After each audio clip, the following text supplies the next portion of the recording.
Pour une fois, on va sortir un petit peu des livres de développement personnel, comment optimiser votre temps, gérer votre énergie, etc.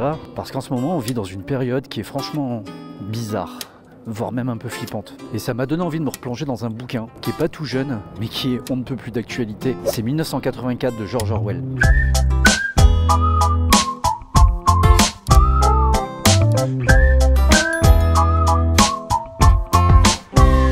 1984 est un livre de George Orwell qui décrit une réalité dystopique. Donc en gros, dystopique, c'est un univers qui n'existe pas, mais qu'on ne voudrait pas vraiment voir arriver sur notre monde. Et cet univers donc dystopique est un univers totalitaire. Donc en gros, aucune liberté, ni d'action, ni de pensée, ni de goût, ni quoi que ce soit, c'est tu fais ce qu'on te dit. Dans un esprit un peu plus récent, je sais pas si vous avez déjà vu ce film qui s'appelle Equilibrium, avec Christian Bale, je crois, où il s'injecte du prosium dans le cou. Et il y a les ecclésiastes, je crois que c'est qui font le kata des armes.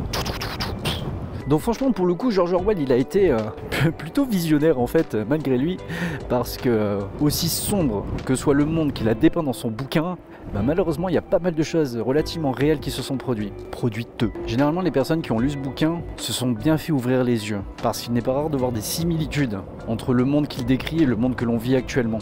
Alors dans le monde qu'il décrit dans son livre, il parle également une langue qui s'appelle la novlangue, si je me rappelle bien.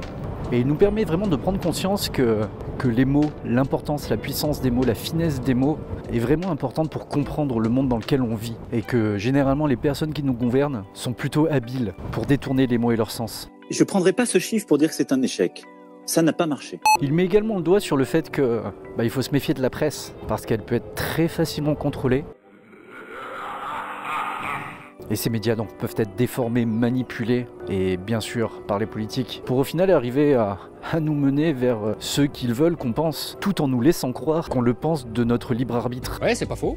C'est pourquoi il est important de conserver son individualité grâce à son imagination. Et franchement, je vous invite à lire ce bouquin, à regarder des films comme Equilibrium ou autre œuvre dystopique justement dans ce genre-là, parce que ça vous permettra de pouvoir mieux comprendre le monde dans lequel on vit. Ah tiens, d'ailleurs, petite parenthèse complètement hors sujet, il y a pas longtemps, je me suis refait le film, je crois que c'est Out of Time, avec Justin Timberlake et je sais plus qui dedans, où en gros, les personnes qui naissent donc dans ce monde vivent donc jusqu'à 25 ans, et à partir de 25 ans, leur croissance s'arrête, tout le monde a 25 ans à vie, et ils ont une sorte de chronomètre sur la peau, et quand on tombe à zéro, on meurt, et donc du coup, le temps devient l'unité d'échange. Tu travailles pour gagner du temps, tu dépenses, tu consommes en donnant du temps. Et franchement, c'est l'exemple le plus parlant de la fameuse citation « Le temps, c'est de l'argent ». Eh ben, tu sais quoi, garde l'argent, je préfère le temps.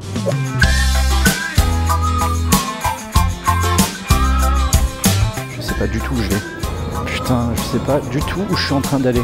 Ah si, je sais à peu près. Ou pas, j'en sais rien.